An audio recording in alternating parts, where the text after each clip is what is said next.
and gentlemen, my name is Mysterious Mr. Ryan and welcome back to another house building video, ladies and gentlemen. Today I present to you 742 Evergreen Terrace, Springfield, or for those of you who haven't guessed already, the Simpsons house. So ladies and gentlemen, without me jumping too far into the build, let me address the elephant in the room, which is first things first, why haven't I uploaded for the last 3 weeks? So I just want to apologise for that. Unfortunately, those of you who know on Twitter by following me, I have had some major PC issues to the point where it took my main rendering machine out of commission for pretty much 2.5 weeks, and it's taken me the last half a week or so to get the PC back to a usable condition. I've had to send some parts back, change some parts, buy some new bits, also swap out some water cooling stuff, swap out some equipment. It's just been an absolute nightmare, and it all went wrong just as I was about to prepare for this video, so apologies. I know it's been a few weeks coming, but here we go. So I'm back now, that's the important thing, and let's get on with the build itself. So as I said, this is the Simpsons house, ladies and gentlemen. This is something I'm really proud of, but at the same time I'm also gonna have a lot of disclaimers where I basically select my own build here. So let me start off by saying this build itself is as accurate as I can physically make it in The Sims 4. Now, people will challenge that I may have made some inaccuracies here, and I'll accept that, and I don't want the comment section full of people correcting what I've done or what mistakes I've made. I know there's going to be lots of mistakes and discrepancies with this build.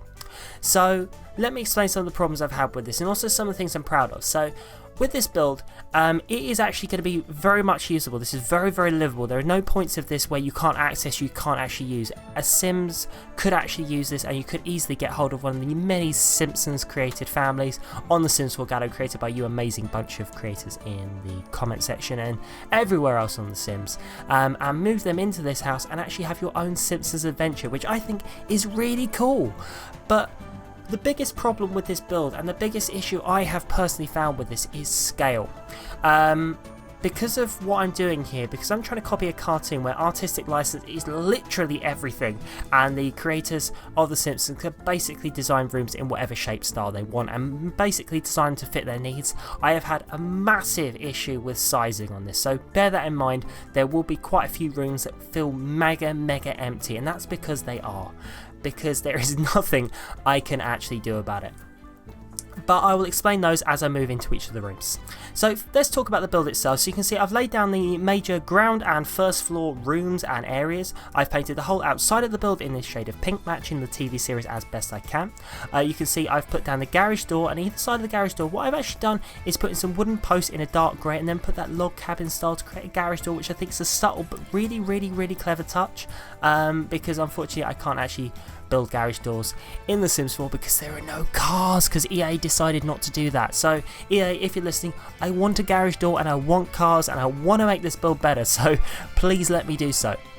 As we move inside the build, one of the biggest issues I have with this build is colour schemes and lighting, because this build has very few windows. It may look in the cartoon like it has a lot of windows, but even when you look at the schematics, it has like 12, and on a build this size, that is not enough.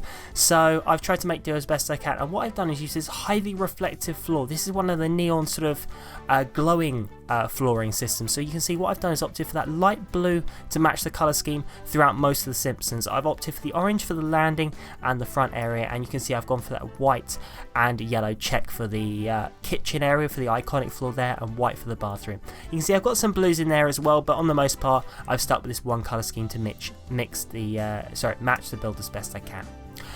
The wallpaper on the inside is a very similar style of pink, if not the same pink I've used pretty much throughout the build. There's a few subtle changes, but again, mostly I've tried to match this as best I can. So the build itself has been designed using screenshots and screen grabs I've managed to get off of Google, including a schematic floor plan, and for the eagle-eyed among you will recognise that probably the floor plan I have used is very similar to that of the Friends build I did a couple of months ago.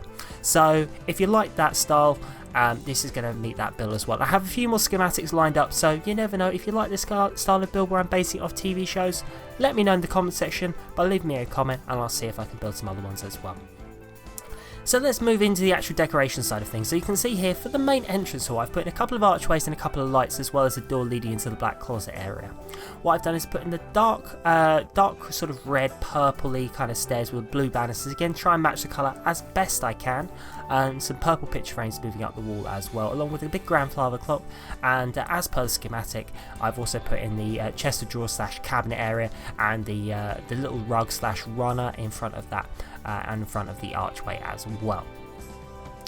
The next stage we're going to move into is we're going to move into this closet area. So at the back here, we've again put a cabinet in here, and I could take a bit of artistic license. So I've put a small light in here to light up the room a little bit. I've got the cabinet, and I've got the clothes racks there with the hooks and the briefcases and the boxes. I've put in a school bag in there and a couple of folded shirts nicely there as well to make that room sort of feel quite full. But again, it's quite open to design, so if you have ideas of what you want to put in there, please go ahead. Don't feel like you have to use this build as is. If you want to customize it, customize it. I want to hear what you guys have done with this. Now, I mentioned at the start of this build that there are quite a few open spaces, and this room is a prime example. The dining room. To meet the actual size of the build itself, this room is massive, but in actual fact the amount of items in it are so minimal. We can see the size of this table is really small. So I've tried to make this bookcase cabinet area at the back feel quite big, so you see a couple of bookcases in there and a couple of cabinets either side. Try and maximise the space a little bit. As we move into the garage area, we can see I've opted for that purpley plastery wall there, along with the same kind of flooring. I've put a door in there as well, and then what I've done is I've got one of the toy cars from the children's area and scaled up to a massive level, so we've actually got a car in the garage as well to make it feel very Simpsons-like.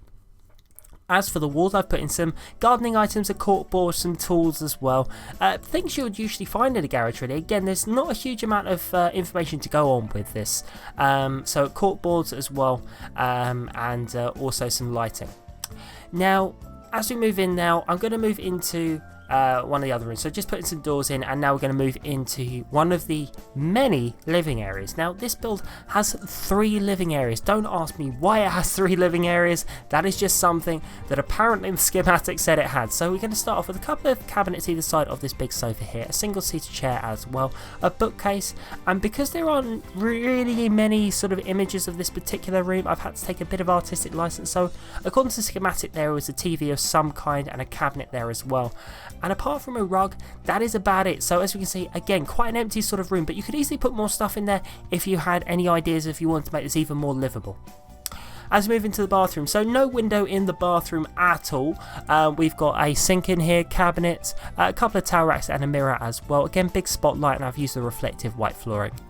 We've got a toilet and a toilet roll, obviously. We've got a bath, and a towel rack's going to go beside that, but to be perfectly honest, that's about it. There's not really much more to put in this particular bathroom. Again, in the schematic, this room is really small, but to meet the size of the build, I've had to make some of these rooms really big. So apologises again, there will be some discrepancies as I said earlier. Now it's time to move into the iconic kitchen. So the iconic kitchen itself, we started off with these purple cabinets with the black trim to go with the walls, and again meet the colour scheme as best I can. For those of you who know, I have some great problems with corner cabinets, and there is a prime example of where I've had to put the move objects cheat so I could place the corner cabinet there. As we move in, just finish up with the cabinets and time to put in the fridge and the actual work surfaces themselves, so matching the same colour scheme, corner one there, and then moving around, leaving a space for where the stove will go, and moving the stove in there and just marking out where I'm going to put other things so that we've got space for the sink there. Big spotlight, windows, we're going to put some curtains in front of that as well, hood over the top of the cooker, and just putting in now space for the nice table. So table, bit of a problem with this, quite small. So the table is a big circular table with this tablecloth, so had to kind of improvise. But EA, if you're watching, things I need: cars, garage doors, and more tables, or bigger ones at least, so I can make this build really good. So please, if you're watching, those are things I want. Moving away from my wish list, we've put a microwave, coffee dispenser even, space for the sink there. We've got a dish rack, we've also got a spice rack as well, and some sauces sitting on the side. We're going to put a corkboard on the wall as well, but space also for your Sims to do a bit of preparing of some food. As we move into this back area, a cabinet goes in now with a basically a spice rack shelf thing at the top there, and also a potted plant and a trash can in the corner. Next it's time to move on to the main room itself. So this is a living area that pretty much everyone will recognise. So for those of you aware, it's got a hi-fi area at the edge by this window here. So I've had to kind of improvise by putting a couple of bookcases in the hi-fis either side because it was quite a big system and unfortunately I didn't have that option. Spotlight in here, again nice big archway you can see there as well. We've put in a couple of potted plants either side of this particular table where the big iconic TV will go. Put in a nice big flat screen because I figured that Homer would want something like that. Nice big rug there, scaled it up a little bit to make it a bit bigger, and the iconic orange sofa going in now. Spotlight behind it, floor lamp even. We've got a cabinet beside it along with the lamp on it as well, and a piece of artwork on the back wall.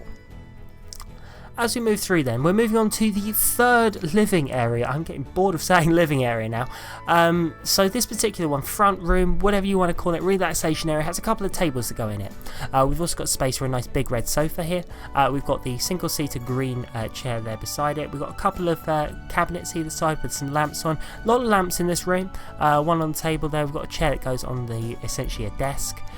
We've got some pictures on the wall, a couple of pictures either side that purple lamp, and as we spin around now it's going to be time to put in the fireplace in that little alcove. So fireplace, mirror, bit of artwork above it, bookcase as well, and also a chest of drawers just going to the left of the fireplace. So that completes that area. It's time to move on to the upper story now. So on this upper story we can see lighting up this area quite nicely. So landing with some spotlights, just putting some doors now. For those of you wondering, there will be some cornered off areas. As you can see, I'm just about to put in some big doors now. That is meant as a wardrobe area, so if you want to use that you can. There is space there for your Sims to actually be able to use that, I think, but you might need to move the move objects cheat in place because some of those doors are going to be a bit close for comfort. Just finishing up the landing area now. So the landing area I've left pretty bare. There's no real rugs on the floor. There's just a couple of bits of artwork there. Mostly it's doors. Again, trying to stick with the theme as best I can of not putting in items that aren't really there, or at least trying to. Now it's time to move into the first of the bedrooms, Lisa's room. So what we've done is put in a nice desk here, and Lisa being into her intelligence and knowledge, put in a chessboard as well as a big double bed as well and a violin. No saxophone. Couldn't quite do that, so I had to make do. Chest of drawers there, again with a bit of a sciencey related poster above it, a mirror above the desk. And then I've had to be creative here because it's kind of a big wardrobe slash chest of drawers. So what I've done is put in some kitchen cabinets, put in some blue cabinets as well, and then put a mirror in the gap. So made it feel a bit like a wardrobe as best I can, but kind of trying to improvise quite a little bit. Guitar in the corner there, bedside cabinet along with a lamp on it as well, and some music related pictures on the wall. Bart's room next. So again, wardrobe area I've just cornered off. So we've then got a chest of drawers that goes in here with a piece of artwork above it as well. We've got a chest of drawers that are going to go either side of the red double bed there. I imagine that probably they could have had singles, but to be honest, space wasn't an issue on this build. I wasn't really under any space constraints, so I decided to improvise a little bit. Bookcase, pile of sports equipment, moving that wardrobe door over slightly, just so I can fit in the nice desk and chair as well. It's time to then move on to this kind of area. So this is sort of a storage area the way I can see it on the schematic. So I just put a chest of drawers in there and also a mirror, kind of a dressing room I guess. Didn't really know what to do with this area. And this bathroom, again, very problematic for me. Quite a big area, not a lot in it. So what I've done is put in a toilet, a sink, mirror and a bath, but as you can see, pretty much a whole empty area because you usually only ever see that from one angle. So again, if you have any ideas of what you want to put in there, please do so. Moving on to Marge and Homer's bedroom, so the big master bedroom. So what we've done is put in the purple bed there, purple bedside cabinets either side, desk in the corner, plant in there as well, put a chair obviously and some family portraits over the top. This area here, this is going to be sort of kind of an alcove for where the TV is going to sit, so chest of drawers in there and then a nice big TV space. We've got a little table there along with a nice corner sofa as well. Sorry, not a corner sofa, just a two-seater sofa. And their ensuite bathroom here, shower, couple of towel rails, cabinet for where the sink can go, apart from the toilet in there, couple of towel rails maybe, but that's about it. Again, it's a pretty empty room. There's not a huge amount to put in there. Plant in there as well. And then it's time to move on to the nursery. So this is obviously the nursery area. So what we've done here is I've put in another chest of drawers here, bookcase, a couple of postery, picturey stencils on the wall, bassinet along with the orange rug, and a mobile above it as well. just removing another couple of decals, a child's bed in there, and a child's desk along with the bear with his heart, and also we've got a chair in there as well. A couple of shelves, left is pretty empty, but you could easily put stuff on it, and a couple of decals on the wall as well, along with another rug and a mobile, and a bloody great Drago in the middle. As you move to the last sort of area, this is the outside area. So what I've done here is I've just put in pretty much a nice area to sort of sit. So we've got a barbecue, table and chairs, and a trash can, and then finishing off with a couple of trees in the background. So as we move through the glamour shots now, as I said, this build is as accurate as I can physically make it. I'm really pleased with it, but at the same time I know there's lots and lots of errors. So if you want to take this and fix some of the errors, I'm really interested to see what you guys do. So if you have any videos you post up yourself of this, or pictures, or Twitter, just link me, follow me, whatever you want to do. I'm just interested to see what you guys do. But as with all my builds, this particular build, if you have like we've seen here, is available for download on the Sims 4 gallery. Just search for Mysterious Mr. Ryan. And obviously, if you do want to follow me, you can follow me on Twitter, links in the description down below. And if you have liked this video, please don't forget to like and subscribe. It means so much to me to do. And don't forget to watch and share. But for now, ladies and gentlemen, my name is Mysterious Mr. Ryan. This has been 742 Evergreen Terrace, The Simpsons house. And I'm out. I will see you later and take care.